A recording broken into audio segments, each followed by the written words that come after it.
Guys, look at this. My new chair's here. This is my old chair.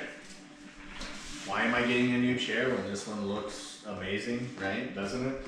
I left the pillow in the other room, but it is there. Anyways, the length from here to here is simply too long. And I've just ignored that for 3 years.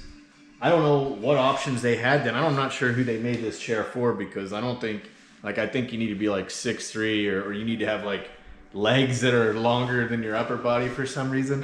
Like the other chairs actually say ergonomic, and this one doesn't. This one costs more, but it doesn't say ergonomic anywhere. I'm like, what is that? I don't understand. Is that corny or something? Is it corny to not want your like feet to go numb? I don't know. I guess so. But anyways, this chair ended up being $107. This one was like $230. So I ended up saving money. I could have saved money for the last 3 years and not had back and foot and whatever pain, but I didn't. I'm gonna time warp it and show you all that.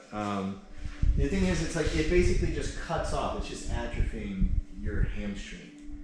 And there's like, after doing that for a month, trying to focus on things on my computer, I just can't handle anymore. So enough talk.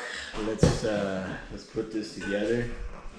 See how that goes. See if it's a recommendation or not. See if we're gonna spend another 3 years in pain, or if we're gonna return it, or live happily ever after.